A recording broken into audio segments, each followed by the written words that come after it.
Perasaan yang tak terbayangkan hanya diketahui oleh orang yang merasakannya.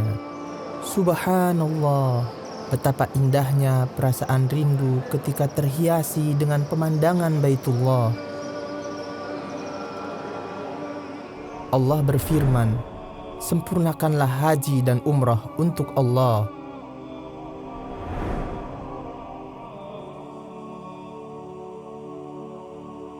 Disunnahkan bagi orang yang ingin menunaikan umrah, sebelum dia berniat umrah untuk mandi dan bersuci, mencukur bulu ketiak dan bulu kemaluan, memotong kuku, mewangikan badan tanpa mewangikan pakaian ihram.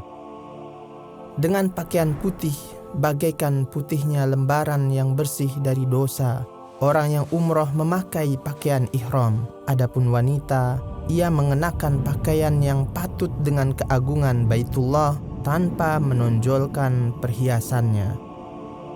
Dimulailah perjalanan yang mulia ini dari miqat.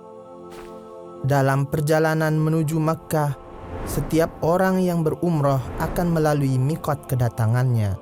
Lokasi-lokasi miqat adalah Zulhulaifah, Abyar Ali untuk penduduk Madinah, Al-Juhfah, Rabig untuk penduduk Syam, Qarnul Manazil, Sail Kabir untuk penduduk Najd, Yalamlam, As-Sa'diyah untuk penduduk Yaman, Zatu Irqin untuk penduduk Irak. Miqat-miqat ini adalah bagi penduduknya dan siapa saja yang datang melaluinya dari selain penduduknya. Penduduk Mekah berihram untuk umrah dari tanah halal terdekat, yaitu luar perbatasan tanah haram. Disunahkan bagi musafir yang melalui jalan darat untuk melewati miqat. Kemudian dia berniat untuk umrah seraya berkata, labbaik Allahumma umrah. Jika dia khawatir tidak dapat sampai ke tanah haram, dia boleh menetapkan syarat dengan mengatakan, jika ada yang menghalangku, maka tempat tahallulku adalah tempat di mana aku terhalang. Sedangkan orang yang melintas dengan garis sejajar dengan miqat, seperti orang yang musafir melalui udara atau laut, maka wajib berniat ihram di posisi yang sejajar dengan miqat itu, dan dia tidak boleh melintasi miqat tanpa niat ihram. Jika orang yang berumrah sudah berihram, maka ia harus menjauhi hal-hal yang dilarang dalam ihram, yaitu pertama, menggunting atau mencukur rambut atau bulu badan walaupun sedikit. Kedua, memotong kuku. Ketiga, memakai wewangian pada tubuh atau pada pakaian. Keempat, memakai pakaian yang berjahit bagi laki-laki. Kelima, menutup kepala bagi laki-laki.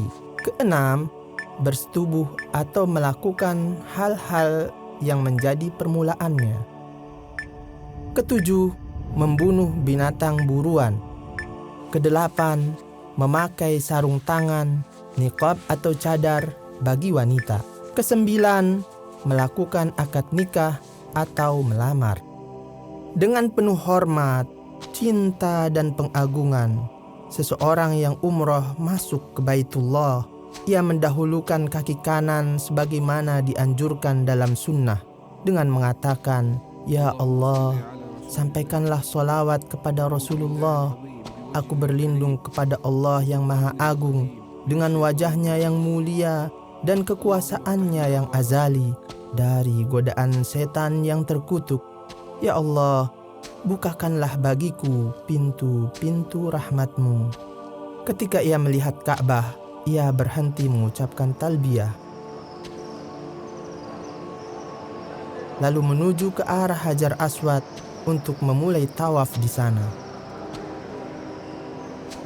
Disunnahkan melakukan iltiba bagi laki-laki, yaitu menjadikan kain atasnya di bawah ketiak kanan dan menyingkap bahu kanannya dan menutup bahu kirinya dengan kainnya tersebut. Kemudian dia memulai tawaf dari garis yang sejajar dengan Hajar Aswad sambil memberikan isyarat tangan ke sana dan berkata, Allahu Akbar. Disunnahkan menyentuh dan mencium Hajar Aswad jika itu tidak menyakiti orang lain. Jika tidak dapat, ia menyentuhnya dengan tongkat atau semisalnya, kemudian mencium tongkat itu. Jika tidak dapat menyentuh dengan tangan atau dengan tongkat dan hanya dapat memberi isyarat, maka tidak perlu mencium sesuatu yang digunakan untuk memberi isyarat itu. Disyaratkan untuk sahnya tawaf, hendaknya orang yang tawaf harus menjaga kesuciannya dari hadas kecil dan hadas besar. Karena tawaf itu seperti sholat, hanya saja diperbolehkan berbicara ketika tawaf. Tawaf dimulai dari Hajar Aswad sampai 7 putaran atau pusingan, berakhir di Hajar Aswad kembali. Hendaknya ketika tawaf, seseorang memperbanyak zikir dan doa, menjauhi pertengkaran, perdebatan dan canda. Ini adalah tempat yang agung, di mana dosa diampuni, jiwa dibebaskan dari api neraka, dan kebaikan diangkat. Bagi laki-laki disunahkan berjalan cepat pada 3 putaran pertama sesuai kemampuan. Adapun wanita, ia tidak perlu melakukan hal itu.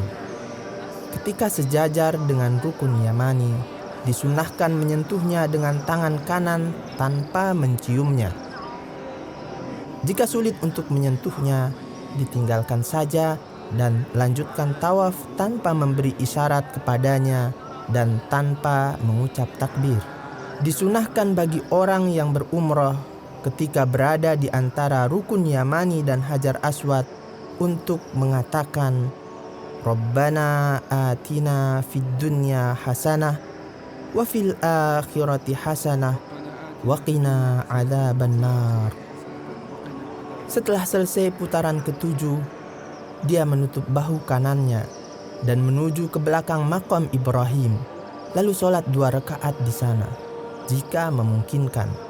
Jika tidak memungkinkan, dia dapat sholat di mana saja di Masjidil Haram. Dia membaca surat Al-Kafirun, Qul ya ayyuhal kafirun di rakaat pertama, dan surat Al-Ikhlas, Qul huwallahu ahad di rakaat kedua setelah membaca Al-Fatihah. Setelah selesai, dia pergi ke tempat sa'i. Disunnahkan dalam perjalanannya ke tempat sa'i untuk meminum air Zam-Zam. Kemudian ia naik ke Bukit Sofa seraya berkata, Nabda'u bima bada Allah. Kami mulai dengan apa yang Allah mulai. Seraya membaca firman Allah, Innas Safa wal Marwata min sya'airillah. Sesungguhnya Safa dan Marwa adalah termasuk dalam syiar-syiar Allah. Kemudian ia menghadap kiblat seraya memuji Allah, bertakbir dan berdoa dengan khusyuk, seraya berkata, La ilaha illallah wahdahu la syarikalah, lahul mulku wa lahul hamdu wa huwa ala kulli syai'in qadir. La ilaha illallah wahdah anjaza wa'dah wa nasara 'abdah wa hazamal ahzaba wahdah. Dia mengulangi doa itu 3 kali, lalu dia berdoa di antaranya dengan apa yang ia inginkan. Kemudian ia turun dari sofa menuju Marwa sambil berzikir, berdoa dengan doa yang ia inginkan. Bagi laki-laki disunahkan bergegas di antara 2 tanda lampu hijau. Ketika sampai di Marwa, hendaknya berdoa seperti yang dilakukan di sofa tanpa harus membaca ayat yang dibaca di sana. Sehingga dengan demikian dia terhitung telah menyelesaikan 1 putaran dari 7 putaran. Kemudian ia kembali ke sofa dengan cara yang sama. Setiap kali dia berjalan dari sofa ke Marwa atau dari Marwa ke sofa, itu terhitung 1 putaran. Demikian seterusnya sampai naik ke Bukit Marwa di putaran ke-7.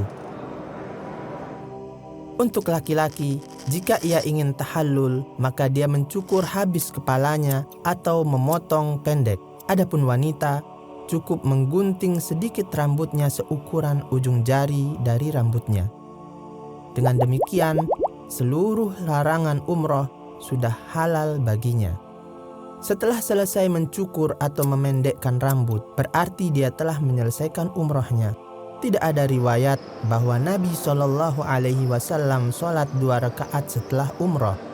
Jamaah umroh, Anda telah tiba dari tempat yang jauh dan dengan kondisi yang lelah, maka ikutilah petunjuk Nabi Shallallahu Alaihi Wasallam dan menghadaplah kepada Allah dengan doa seraya mengharap agar seluruh amalan Anda diterima olehnya.